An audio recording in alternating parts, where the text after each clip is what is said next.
Hello guys, welcome to Autolatest Cars. We are today with one of the most important SUV cars in European market. It's called the new Peugeot 3008 Hybrid. This is a full hybrid version, the first entry-level hybrid engine with the first new cars that appears from this new generation on the European market. First of all, the car it started its own because outside are like 44 or 47 degrees down here in south of Romania. It's that valley here. Don't come here in the summer. Please visit Romania in the springtime or autumn. Of course, I'm joking.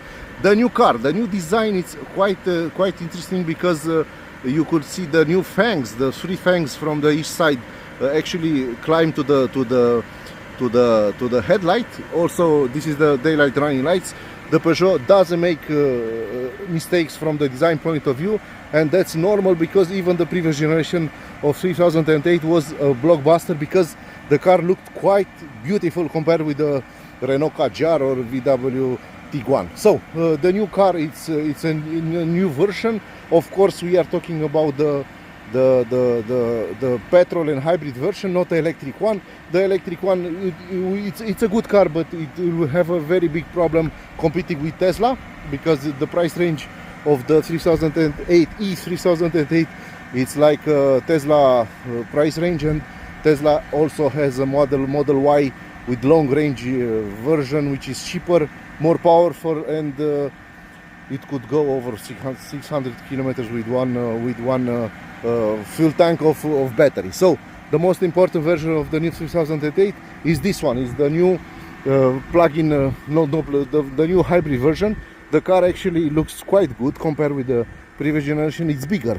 If you see the old 3008, you know the car it's okay. The dimensions are quite good, but the new one it's incredibly bigger compared with the previous generation. The design it's also interesting. If you like Peugeot cars, you will love this car. The line of the roof is like a shooting brake, which is quite nice. Okay, let me show you something else. The new LED lights are very nice integrated. They are borrowed from the previous generation the last generation of 508. You could see Peugeot 3008. Let's see the trunk. This version is the entry level one. This is the trunk. The car is quite new. It has only 150 kilometers. You have a lot of room inside. Over 1,500 liters with the rear seats folded. Okay, this is nice because it's a red button. Let me show you. So this everybody will see you in traffic. Will see you like this. The stop lights are quite incredible. The car it's hybrid. They are telling you now it's a hybrid one. The C pillar it's glass. Of course, this is a glass. The design it's quite good. It's like the actual generation of 408. This car it's a GT version. It's a top spec from my point of view. But the most important thing about the new 3008 with this engine is the entry level allure. So if you really want a blockbuster car with a good price range, with a good engine, with a good level of equipment, definitely you should go for the allure. The allure it has not 19-inch wheels, it has 18-inch wheels. The design is somehow the same, but the most important difference are inside, where this car has this is a GT version. Let's see inside. Okay, we are in the back here.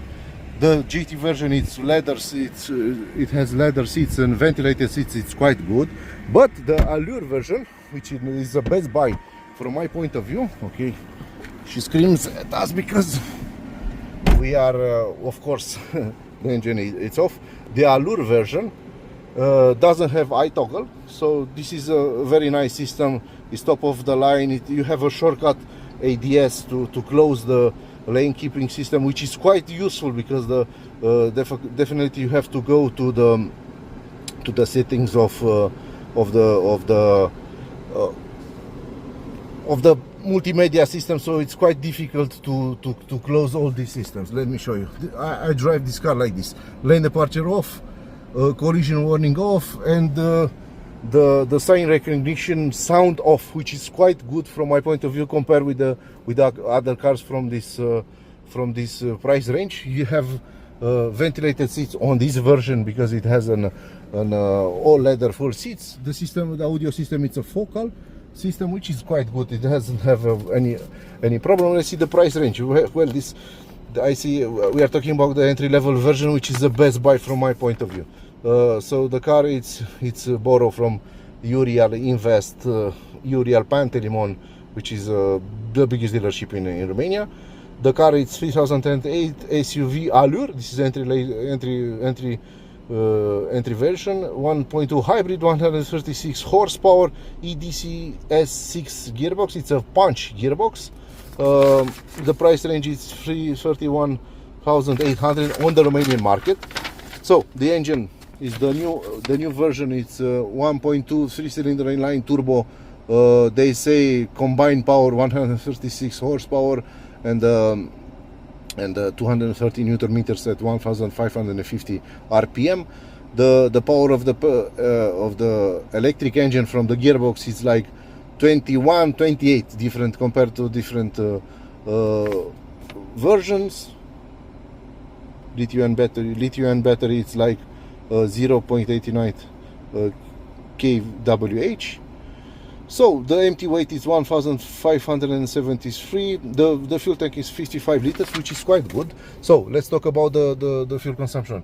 This is a city driving 10.2 liters at in the last 41 kilometers, 100% in town.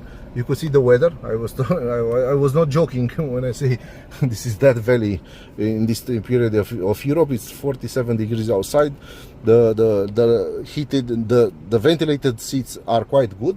You could have you could change the graphic there from pushing this button. You could have the Dance FM, which is a Romanian dance music radio station. You could have only the max speed. You could have the navigation. You could definitely have two navigation for the guys that want that. But this is the most appropriate thing. You have the range. The car has only 179 kilometers, so it's quite new. Also down here you have heated windshield. I hate the Peugeot Stellantis heated windshield because definitely I could see the lines inside. So actually this is it's an option I will never buy from Stellantis. I like the fact that the car it has a build quality quite good, even better compared with the previous generation. So this is very light, soft material.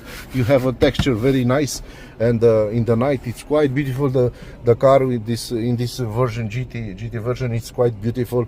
It's more like a premium SUV compared with the previous generation because it has more high technology. So if you want to buy the entry-level one, you will receive the same two LCD. They are smaller compared with this one, but the big layout is the same. You will not have the iToggle system, which is okay. The gearbox is mounted down up there, which is okay because you don't need to have it here, and everything stays. So the volume control knob is here. Hazard lights, drive mode, you don't have this is a button. They could have put it somewhere else. Wireless charging down there. You'll see you'll have also a box here, which is quite good. Two cup holders. The leather seats are looking like this. They're very good. They keep your body in the twisty roads quite good. The car it's quite new, so the fuel consumption it's inappropriate, 10.0 liter at 100 kilometers. You have to keep in mind that outside are 47 degrees, almost 50 degrees outside, so the stop and start is not going to work. The air conditioning is working 110% because it has to cool the inside. The running gear, it's quite good. The suspension is not the most elaborated from my point of view, but if you drive in a country with good roads like in Western Europe, it's okay. But if you drive in bad roads like B roads in France or UK, it's not a good car because it's quite bumpy, and on big bumps it's quite noisy from my point of view. So this is the GT version. So I recommend to go to Allure version with the smaller wheels, with 18-inch wheels, because the running gear would be more softened compared on the bad roads. If you live in Holland, I don't know, in Switzerland, or in countries where there are bulletproof roads, best roads in Europe, this version will feel quite okay. So the road handling of the car, it's good. The rear suspension, it's semi-rigid one, which is not good from my point of view. It's not a multi-link rear suspension, but it's decent. It could do the job. Definitely, this car is not for the sporty type. It's a cruiser of the European road. So if you go to 140 kilometers an hour on the highway in Europe, it will definitely go with no problem. So a lot of guys ask me and say to me, okay, you are crazy comparing. They are crazy mounting a 1.2 liter 3-cylinder on this 1.6 ton SUV, compact SUV. So the big thing about this car is that this car, it's a hybrid version. So it has also has 20 or 28 horsepower and almost 55 Newton meters integrated in the punch gearbox. So this car, it's somehow electrified. So if 40% of the time this car is going to go full electric. So in city driving mode, the car will run on petrol and will run on electricity, which is quite good. It's like a system. The efficiency of the system is somehow that compared with the Toyota RAV4 2.5 full hybrids. But you don't have the big engine. You have a small engine, but you have a turbocharged engine. And this new 1.2 PureTech engine has a timing chain, so it doesn't have the problems with the previous generation with the timing belt and oil, and the big problem with the Stellantis 1.2 engine turbo. This is the new improved one. The gearbox is made by Punch. It's a French company that makes this gearbox with a lot of components from China, which is good because Punch is owned also by a Chinese company. So a lot of these gearboxes are mounted on Chinese car, which were sold in the biggest market in Europe, in China. So you don't have any problems with that. A lot of guys also ask me, they complain because the Stellantis gave up the 88 or 86 gearboxes from Aisin, which is the torque converter gearboxes, very good gearboxes, but they're the version, they're electrified. They're mounted on the previous generation. I don't know, they increased the price range of the car with 10,000 euros. So it's not quite economically feasible to put this car on that price range. So the new 3008 is cheaper than the previous generation, looks better, it's better build quality, it's bigger.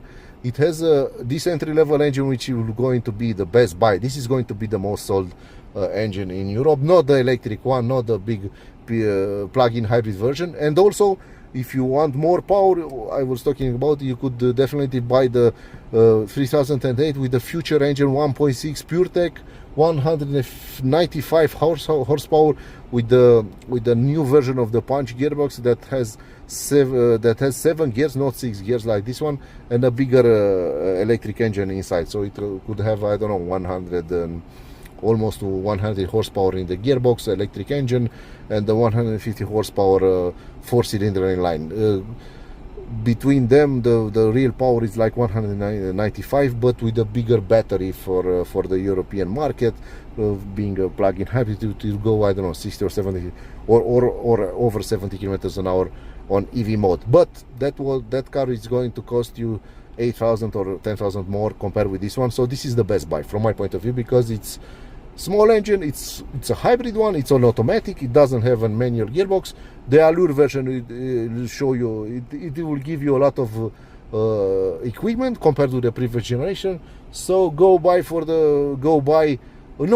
and test, not this GT version, go and buy and test and make your own calculation about the Allure version with the 1.2 136, this engine, this gearbox, somehow entry level. So the price range in Romania is 31,000 euros. I don't know, the prices in Western Europe could be higher, but if you want to buy, if you are living in I don't know, in France, Germany, or Holland, or I don't know, in other countries in Europe, you could go you could come to Romania and buy this car from local dealership, because the car is decent, it's cheaper from my point of view compared with the other price ranges, and actually it's quite competitive. So it drives good, it's silent, inside the sound level it's decent, so you don't have any problems. So the biggest competitor for this car, from my point of view, it's the new MG HS with the plug-in version. It will cost around 35,000 euros, but that's a plug-in hybrid version. The entry level doesn't compete with this one because it's only a petrol engine, 167, more powerful than this one, but it's only petrol engine, so it will have a bigger fuel consumption.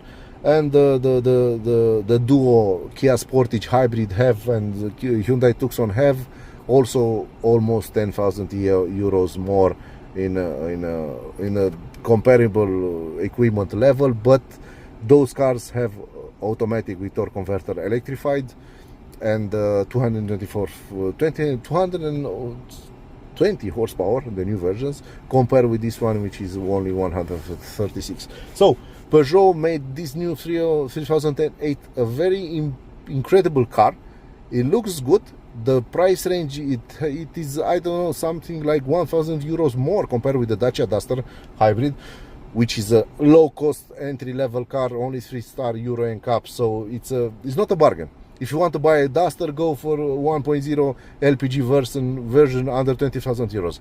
Everything over 27,000 euros for a Dacia Duster, it's too much for that car, because you approach the price range of the new 3008 car, which is better build quality. It's a better hybrid system, faster hybrid system, 5 stars Euro NCAP, and also bigger resale value after 5 years. So in Romanian market, the new 3008 has 4 years or 100,000 kilometers, but actually if you pay extra, they could give you a 6-year warranty or 180,000 kilometers, which is a blockbuster warranty compared with the Kia that has 7-year or 150,000 kilometers, or Hyundai 5 years unlimited. So with the extra warranty, this car actually could be a very, very, very important car, SUV car for the European market in 2024. Thank you.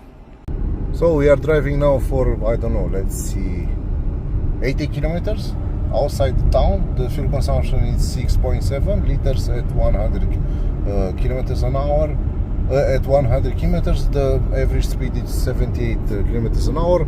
The car actually drives quite well at this speed. You could see, you could shut up the warnings from the system that reads the speed. Definitely this car is a very good cruiser for highway, but also on these B roads. We are in Romania, the asphalt, it's quite good, so the system actually works very nice. Let's see, 98 kilometers an hour, and let's make 130. I think, okay, this is 120, 30. So the system, it's enough. It's not a sporty one, but you could live it without a problem. In normal countries where the speed limit is actually not crossed by the drivers, the hybrid system from Peugeot, it's enough. It's decent on the highway. You don't have RPM, but on the highway I could tell you the speed, the noise, and the fuel consumption, and the road handling of the car, it's normal. It's quite good for a 1.6 ton SUV with a small 3-cylinder engine. So if you like this review, please like and subscribe for more reviews from us. Thank you.